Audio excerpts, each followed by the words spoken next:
Hello, everybody. You are listening to SeeThroughPanel, a comic book discussion podcast. My name is Cole Harvey. I am here with the Head Ramen. Hello, everyone. Today, we're going to be just chatting, talking about the things we read, talking about just comics in general, and what we've been enjoying. I guess I'll start it off with a big book that has no words in it. Well, some words, but it is an art book. And I wondered, Fahed, if you had ever heard of Jeff Darrow, an artist. No, I've not, actually. Okay, so I've got it's called Lead Poisoning, the pencil art of Jeff Darrow here. Oh, did he do like a cowboy monk thing? Yes, Shaolin Cowboy. Yeah, Shaolin Cowboy. Yes, I have heard of him. Yeah. Awesome, yes. I think he's most well known for doing Hard Boiled with Frank Miller. Okay. And then he does his own thing called Shaolin Cowboy, which he actually tweeted like a week ago that he had finished another miniseries of Shaolin Cowboy, which is awesome. So that's going to be coming out. But it's just an art book of his pencil drawings, just pencil, no inks, no colors. And if you've seen Jeff Darrow's work, it is like ridiculously fine lines, fine details. You need like a magnifying glass to see everything. Like you need to see the earrings on the people, and the people are like, there's like 400 people in the scene, and it's absolutely insane. I just brought this up because I don't think I've ever talked about Jeff Darrow on the show, but he's definitely one of my favorite artists because I love the style. I don't know if you'll be with me on this because just judging what you like, I really like the really complicated, super heavy, detailed, really fine line drawing, and that's exactly what Jeff does. And this book is like probably like 150 pages of just that, and it's got excerpts from Hard Boiled, I believe, or maybe these are just sketches that he did for Hard Boiled. I don't know. And then Shaolin Cowboy, of course. He does a bunch of like posters that he had done for different movies and stuff. He was also a storyboard artist on the original Matrix. Okay.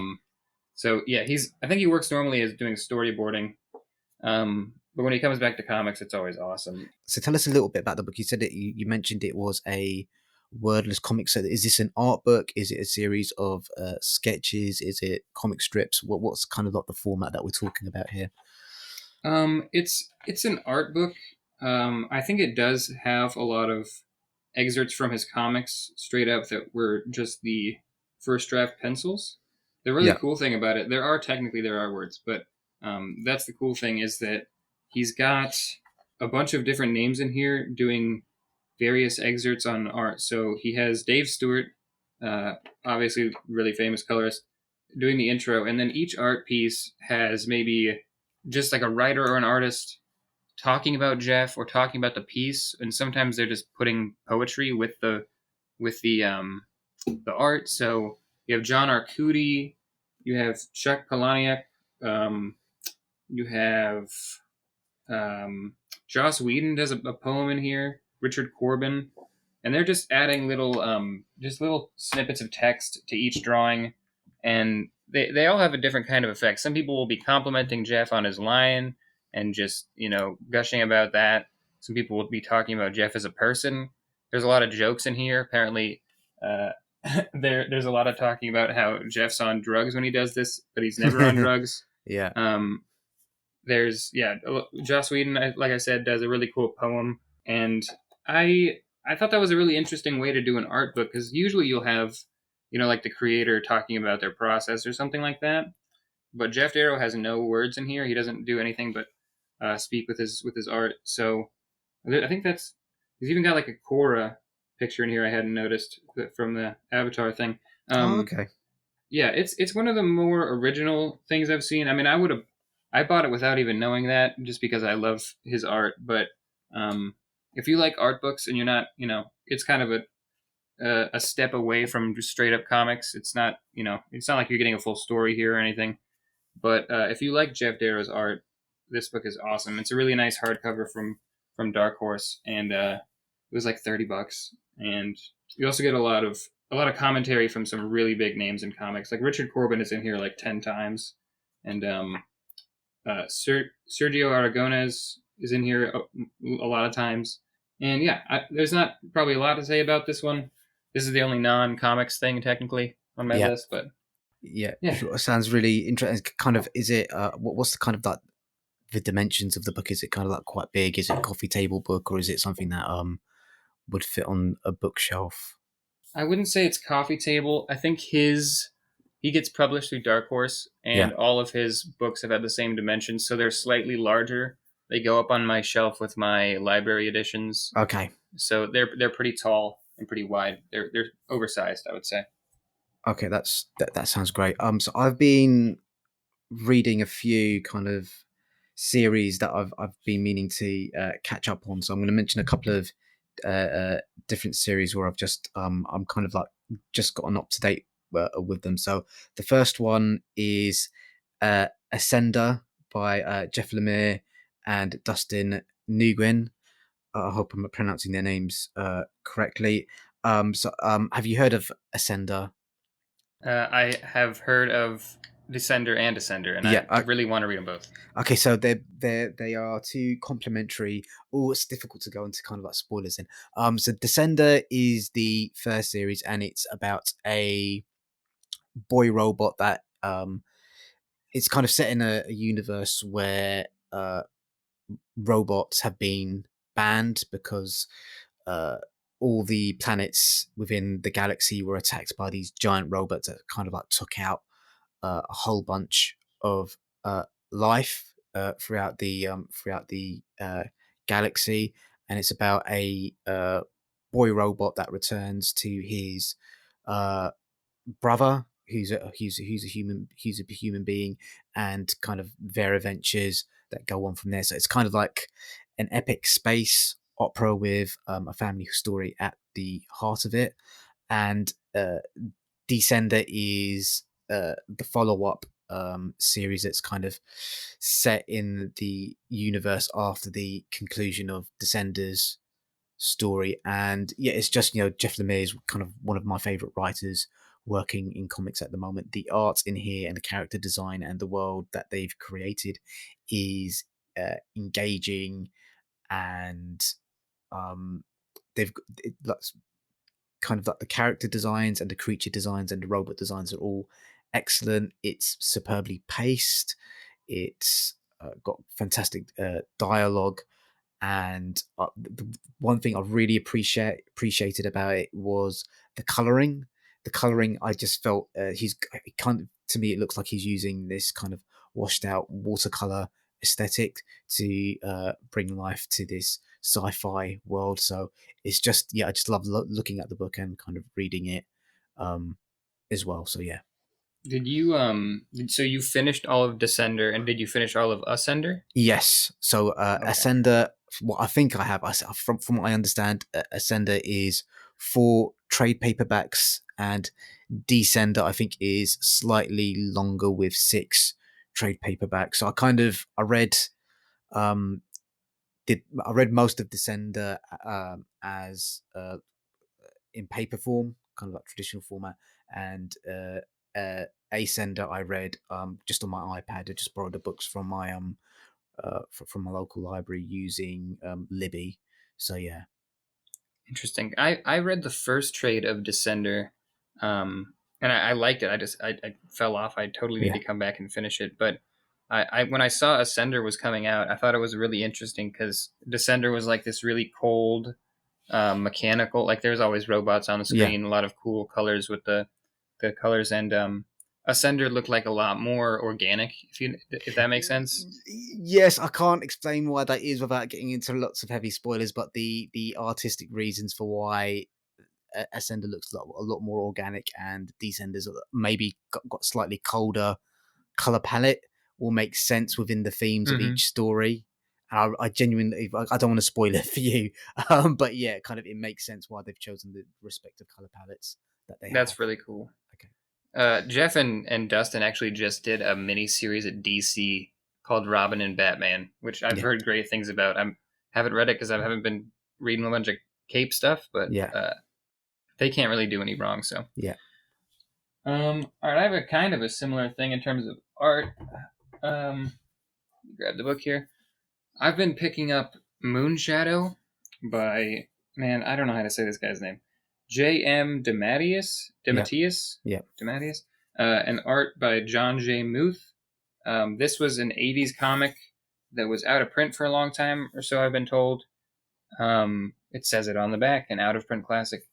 It is originally, I think, a Vertigo series, basically. Oh yes, I've read this. You Yeah, have? Okay. it's a beefy old uh book. Yeah, Yeah.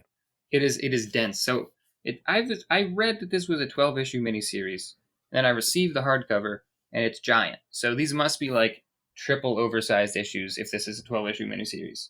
But So from what I remember, if I remember correctly, so like the omnibus edition, and I don't know which edition that you've got. There's kind of several editions out there, contains material that might not have been included in the original printing, as well as like the version that I read also had kind of like um, an extra story at the end as well. So yeah, kind of, I think it depends on which version of Moonshadow you got. Is it the complete Moonshadow, or is it it kind of? is the Yes. definitive edition, Yeah. yeah. So I think so. Yeah. Yeah, it's got to have extra stuff in here because I can see the page color changes like in the last quarter of the book, and it seems like it's like extras and stuff. Um, I'm not fully done with it yet, so Yeah. I can't talk a lot about it. But I've been really enjoying it. It is very, it's got very flowery, like delicate prose from DeMatteis, and it's very Vertigo feeling. The art, I read somewhere that this is the first American comic to have fully painted artwork, and that is crazy to me. If that happened in like '87 or whatever this is, that seems late. But Yeah. um, yeah, it's I really like it because it kind of has that Sandman feeling, which spoiler is my other thing I've been reading after Yeah. this. Um, and I mean the art is just gorgeous. When not to say anything bad about Sandman, but going from a similar time period in comics Yeah. from Sandman to this was Yeah. a breath of fresh air. Yeah. Yeah. Yeah. So, so for those, how do you how do you describe the plot of Moonshadow? It's kind of about a boy looking for his father who's an alien, if I remember Yeah. correctly. Sort of, I It's kind think. of like I'm only like, I guess it's hard for me to judge. I think I'm like 3 to 4 issues in, Yeah. like a little bit over a quarter, and uh, it's kind of like a coming of age story, but it's also right now just kind of like a sci-fi romp. Like I don't know where Yes. this is going. He is kind of looking for his dad, but it just seems to be kind of scattershot, but also very like it's obvious that there's a plan here and an outline. Um, but yeah, I'm not sure. So you read this in its entirety a while Yes. ago, then? Yeah. I mean, oh god, it might have been even like 10 years ago.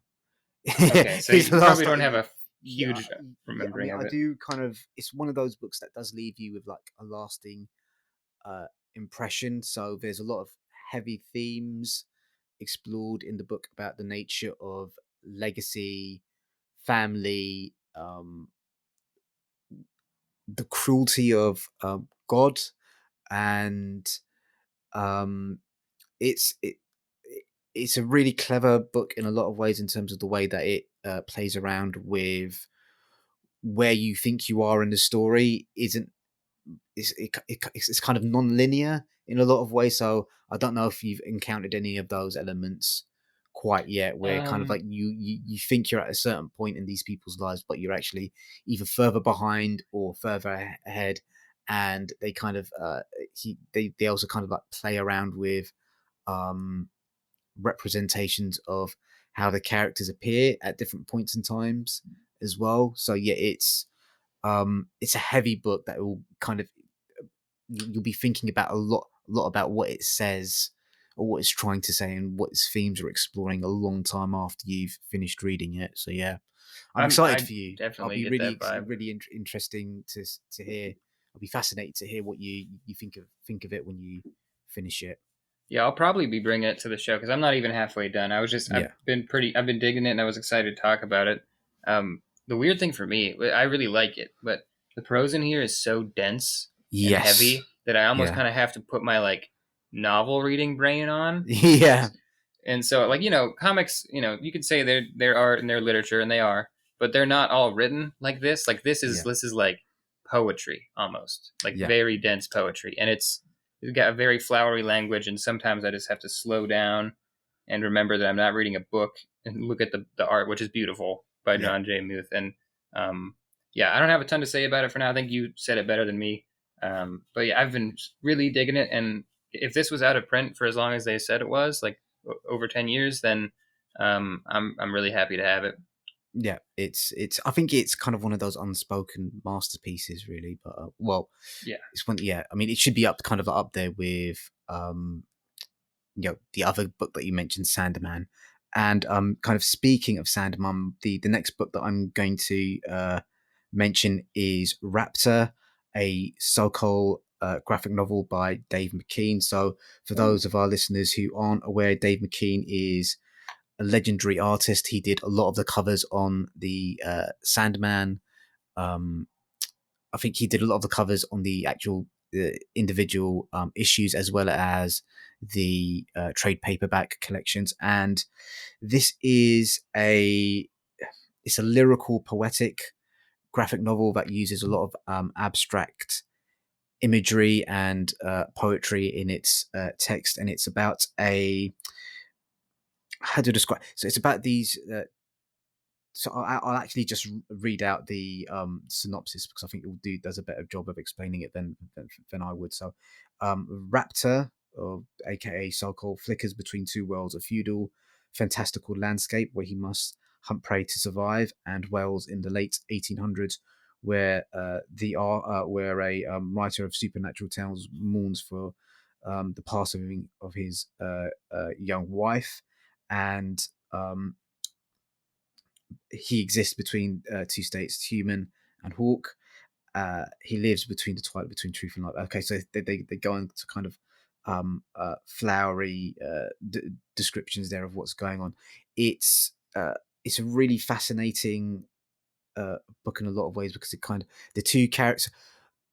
The writer is writing a so-called novel, but the so-called world exists as a separate entity, and the two so Sokol starts interacting with the writer, and the writer starts interacting with Sokol. So, and it's not entirely clear whether these are just the imaginings of the writer or if it's the imaginings of Sokol. You're not entirely sure which world is the real world, Oh wow. and it's beautifully illustrated.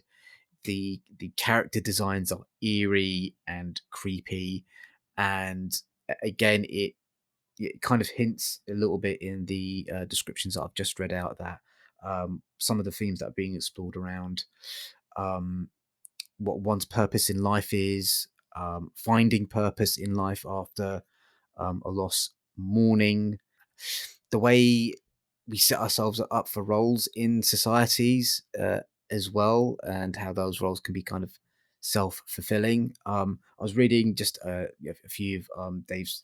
Well, I was reading a little bit from one of Dave's interview, and it kind of the subtitle is a so-called graphic novel. So um, I'm hoping there's more stories with this character featured in it because so-called the character is quite an interesting cat in a lot of ways, and he's got an interesting bunch of powers as well. So in his world, he's basically he's a hunter, and he uses a hunting hawk to fight to fight monsters and to hunt down prey, and he's got these his powers involved involve um, tracking creatures down and using the hawk in kind of like magical ways to attack these creatures that he's hunting. So it's a world that I'd be eager to get back to. So I really hope this isn't just kind of like a one-off in that one. So yeah. Wow. I'm looking up art from this, and it is like I have it's insane. I don't know if I've read a Dave McKean like comic entirely Dave McKean. Like I've seen his art and covers Yeah. and like spot fill-ins and issues and stuff like that. I've never read a graphic novel from him, and this is like a revelation. This is Yeah. I He does really need this. in his other graphic novels. He does a lot of stuff with like mixed media, and I've not been such a big fan of some of his other works. I think I'm specifically thinking about he did one graphic novel called Punch and Judy, which the art didn't really work for me in that one. But here, it really does. It also reminds me a little bit, because some of the abstract nature of some of the panels in there kind of reminds me some of the work of guest of the podcast, Gareth Hopkins. He does like abstract comics where it's like the images you need to not think about it like as a narrative, but it's more about like it's like visual poetry, and the words and the images on page kind of like are trying to evoke an emotion or um, a memory within you. So that's kind of that's the other thing that I quite enjoyed about that kind of the traditional um, art going along with some of the more abstract stuff. Really, it kind of like lingers in your brain afterwards. So yeah, quite Mm-hmm. enjoyed that. Yeah, Yeah, the art in this is like, I guess I have read Arkham Asylum that he illustrated, but it looks very tame for Dave McKean and very. I mean, it's already like very off. It's very different from everything else, but for him, it looks like normal.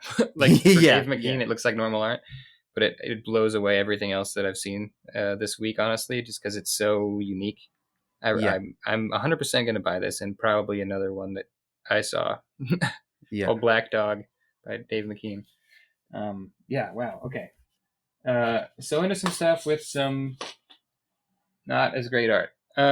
Sandman. I read the second deluxe edition, which has, I believe, volumes 3 and 4. Yeah. Um, so that's for those playing along at home. Is Dream Country and Season of Mists, and um, first off, I've been given a lot of flack. I actually grew to like the art in some of these comics The here. art is very ropey. I mean, Yeah, especially in the first trade paperback, the art is very, very ropey. yeah. Yeah, it's not kind of. And then, so like, the question is, how do you judge whether like art is good enough? And I think the best answer I've heard, and I think it is John gave me this answer, is the artist drawing or illustrating the thing that he's intending to draw or illustrate. And I don't think that's the case in a lot of the Sandman Yeah. early stuff. I can't imagine that's the way they intended the panels to be kind of laid out. So I mean, it goes to speak a lot to the world that's being created by Neil Gaiman. Really, it's just that, yeah, no, Yeah. it's just that the art is not yeah, a bit It's ropey. yeah, it's the problem is like I have I own, well, I loaned it to a friend, or I gave it to a friend, and now I'm taking it back, which is horrible. Sandman Overture, which is like the final entry in the Sandman Yes, comics, and that's drawn by J.H. Williams III, which yeah, is like the most incredible artist you could have picked for a Sandman thing. So I'm just working towards that. Like it's my end goal. So every time I can't stay in the art, I'm like I gotta get to J.H. Williams.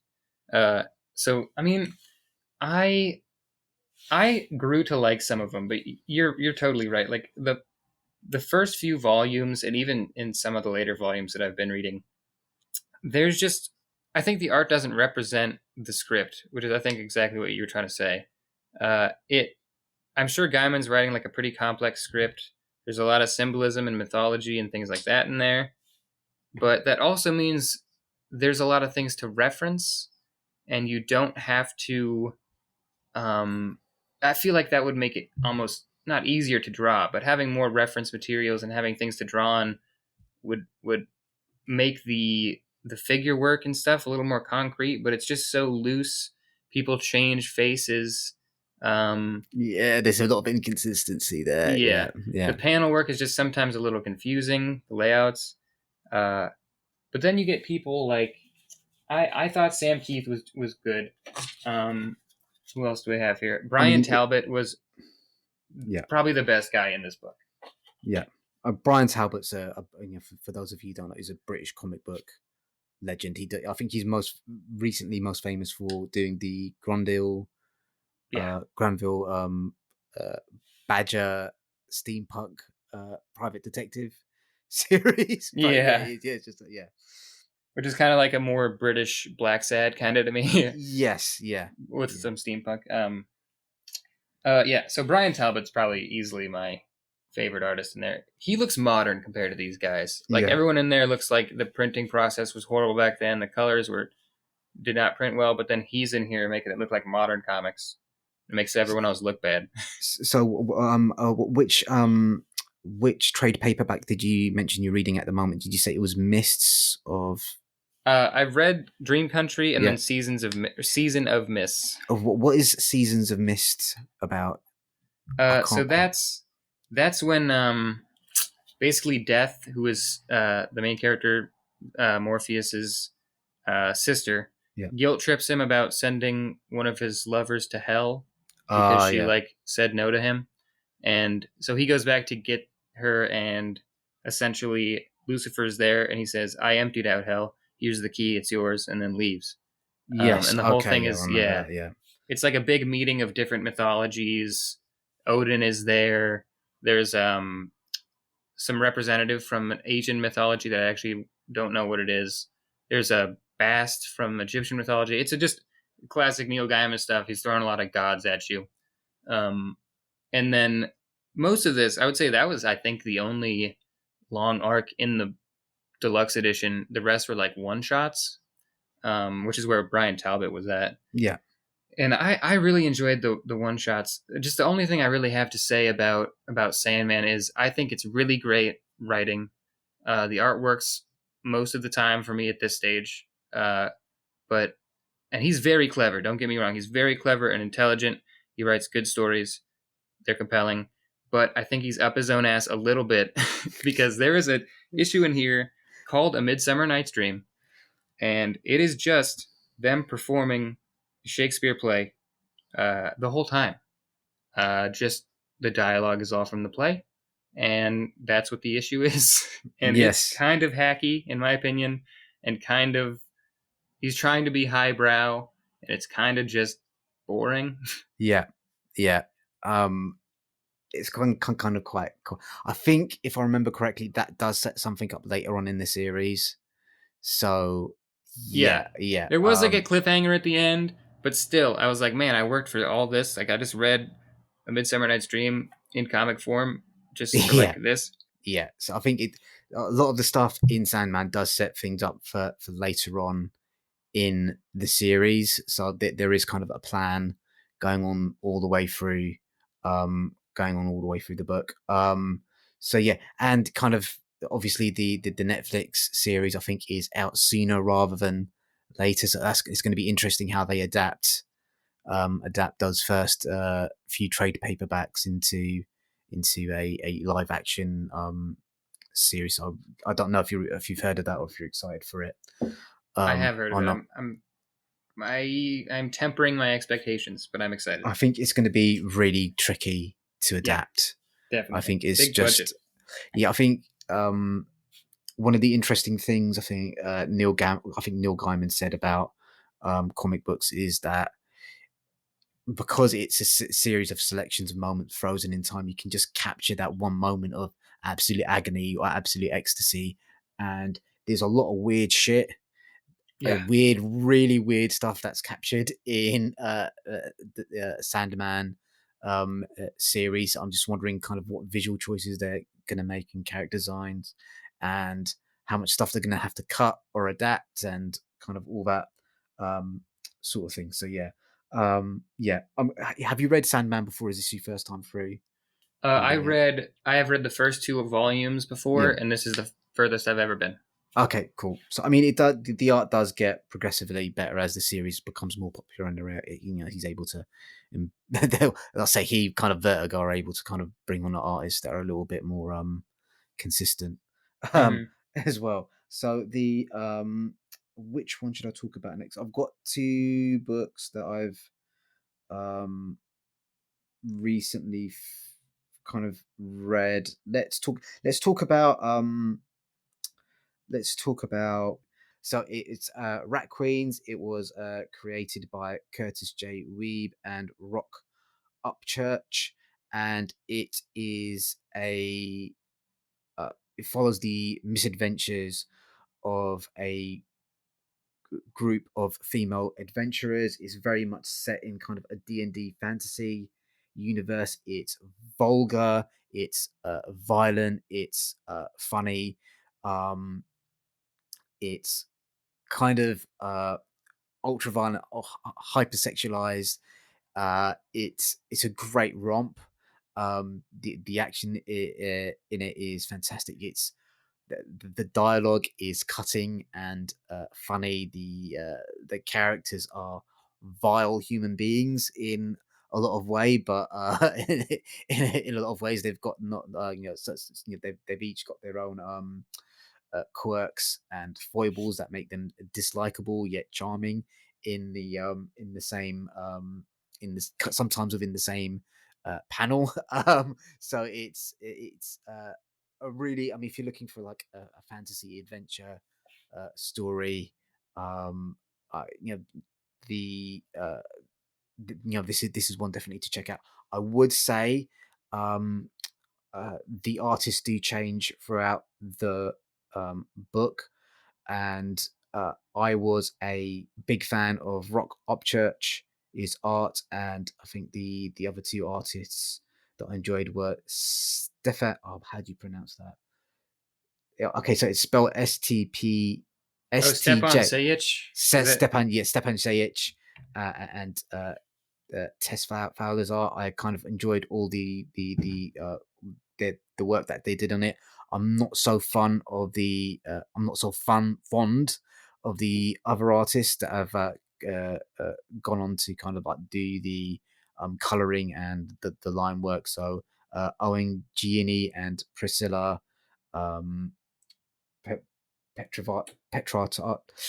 Let me try again. Priscilla Petrates. I'm not so fond of their interpretation of the character, but I just think that's part of it. I don't think I don't enjoy looking at their art as much, and then part of it is you just get used to a certain visual style from one artist and the way they interpret the characters being drawn and how they move the characters around the panel, and it's just a bit of a shock to the system to um, have a different artist's interpretation there, especially when you don't enjoy it as much. So yeah, Yeah, I've heard of this and I always wanted to try it, but I haven't. It just seems like a. I always assumed you could correct me if I'm wrong. It was like a. It's kind of like just a fantasy romp, but it's kind of like dirty. Like it seems kind of, um, especially because I know Stepan. I hope it's Sajic or Sejic. yeah. Uh, he likes to draw. He's kind of a sexual dude. It's very there are very some very vulgar bits in there. There are kind of like full on um, vag, boobs, and cocks in the Okay. in the thing, but it's not kind of like salacious. It's more kind of how do we say it? It's more kind of like, oh, it's more done that for me. The way I interpreted it, it was more kind of done in like a funny sort of way rather than, oh, look, there's a boob. Oh, Mm-hmm. it's not really that. It's more kind of like, oh, his cock hacking, he's hanging out. Isn't that kind of hilarious Yeah. sort of thing? It is. You are quite right. It is kind of quite vulgar. It's uh, but it's also quite funny as well. So I think that those two things kind of balance each other uh, out a lot. So yeah, I kind of quite enjoyed the first trade paperback, the second volume. I didn't enjoy. I'm not enjoying as much so far because I'm not digging the art as much. So yeah, it's I mean, I'll check it out. Kind of the first adventure they kind of like go on is quite. I enjoyed reading it quite a lot. So yeah, I definitely need to try this. I've wanted to. I just, yeah, but like you, I noticed that the artist changed, and that's just kind of a turn off for me, especially when it yeah, happens like multiple times. But if it's worth it, then I definitely want to give it a shot. yeah, yeah. So I mean, it's definitely kind of worth checking out. I mean, my only criticisms of it are that it is very much like.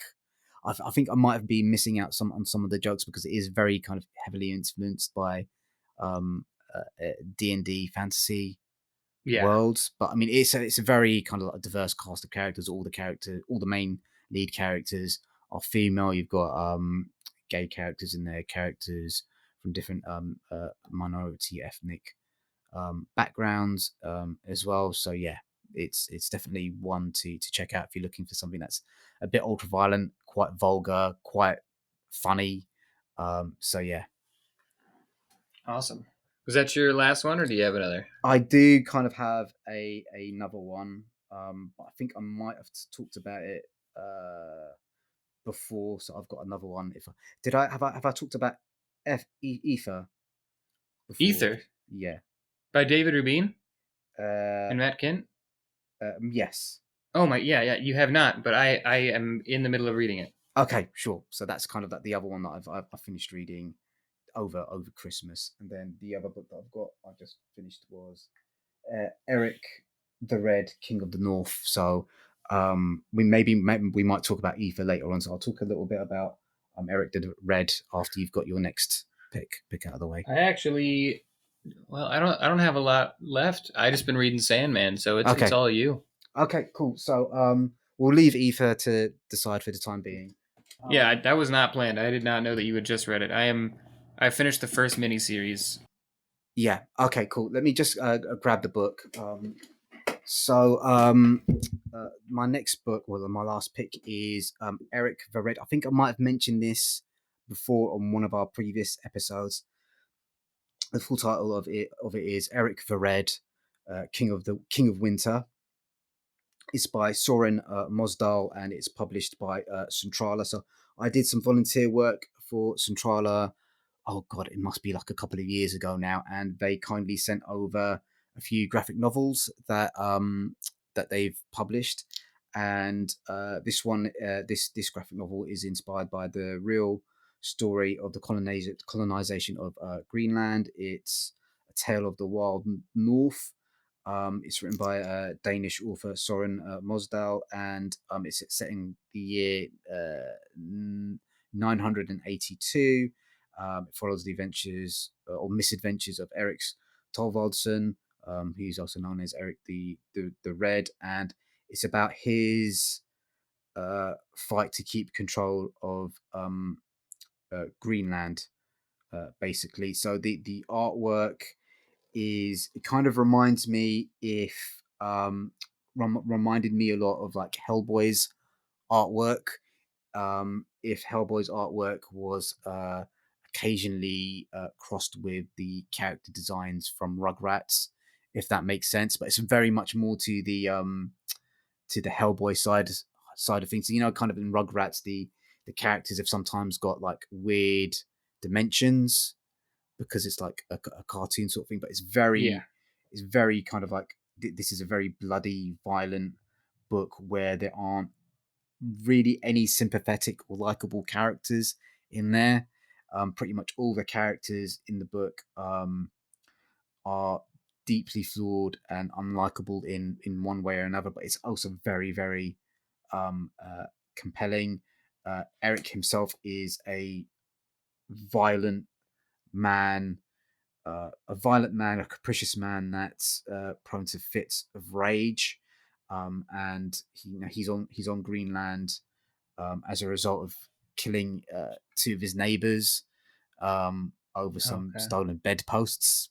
So he's prone to these berserker rages. He doesn't listen to the advice of his wife or his advisor, and his son has turned to Christianity. And one of the themes in the book is kind of like the nature of religion and how that can bring communities together and separate them out, and how it can also kind of like divide families. There's several sequences in the book where it's not entirely clear whether they are fantasy or dream sequences, or whether these are events actually happen where Odin and Thor appear before the characters, either to chastise them or give them advice.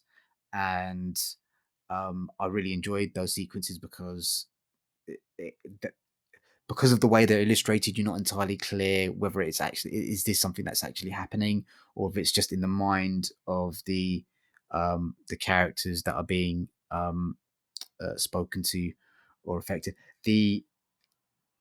So I enjoyed the artwork.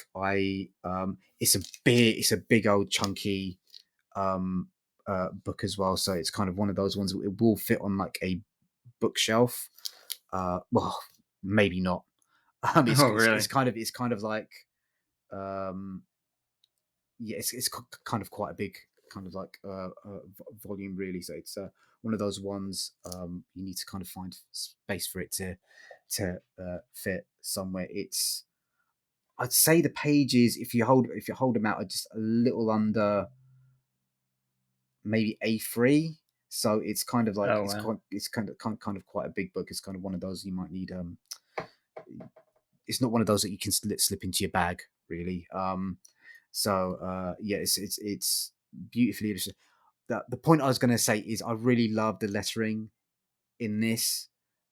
It kind of just reminded me a lot of those kind of old school barbarian comics that you might read, kind of like the sword and sandals adventures. Kind of, I love the way the scratchy outline of the speech bubbles, and I also loved how gloriously ugly a lot of the characters are as well, and the color palette is something that also really appealed to me. It's kind of I don't know how to describe it. It's kind of everything's got this kind of like I don't want to say dull, but it's kind of like the lightness in the colors seeps out of every page, if that makes sense. So it's very kind of like ominous and moody, kind of lighting and color palette kind of on every page as well. So that's it's definitely one to check out. I think Centrala do publish some fantastic books. They kind of focus on trying to publish they try to focus on bringing works, comic books and graphic novels from Eastern Europe over to Western Europe and kind of the wider West as well. So if you check out their website, they've definitely got some fantastic stuff Yeah, I on there as hadn't even well. heard of Centrala. Yeah, What you said about the coloring, I'm looking at the art right now, and it does remind me of Mignola from yeah, Hellboy because yeah, the coloring is kind of flat. There's not a yes, lot of light going on, yeah. And and it's even kind the of got figure similar, work too. yeah. Even like the inking, like the line work and the inking style, I think is also kind of quite similar um, as well. Kind of, I mentioned Rugrats because the line work and that also reminded me of this one as well. So I mean, or vice versa.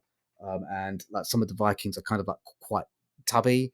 So the way they move along kind of reminded me of like maybe like a baby kind of like trying to move along a frozen landscape as well, kind of a murderous a murderous baby with a giant axe. Yeah, these people are Moving. like brick houses, man. They're like Yeah. squares with legs. It's awesome. Yes, exactly. Yeah.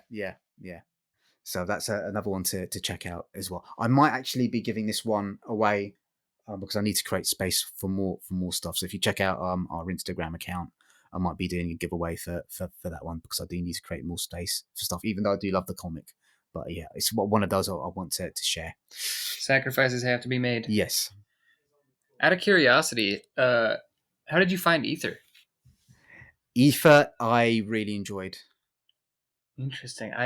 So you read all the miniseries? I've yes, so again over Christmas I downloaded a bunch of comics on my iPad from my library, and Aoife was one of them. So yeah, That's awesome. yeah, I think it was the best of 2021 episode. I was just talking about David Rubin on yeah, the hero. yeah, That's really nice synchronicity there. I'm yes, just about to finish it. Maybe we can talk about it in the coming episodes. yeah, that would be good. Yeah, Awesome. Well, this was fun, man. Well, guys, I think that's about it for today. If you enjoyed listening, you should definitely write a review for us on Apple Podcasts or any podcatcher that you're using. You could check out our Instagram. Is it at SeeThroughPanel Podcast? Is that right? yes, I believe that's correct.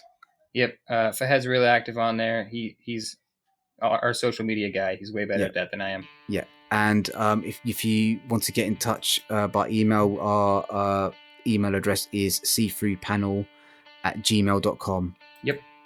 Okay, so that's it, guys. We've got a backlog of like independent comics or Kickstarters that we need to kind of start reading. So we'll try and get through as many of those as we can in the coming months. Please be patient with us. Thank you for listening. Please support the podcast by donating to the tip jar as well if you can, and yeah, just spread the word about us as well. Thanks, guys. Thanks, guys. See ya. Bye.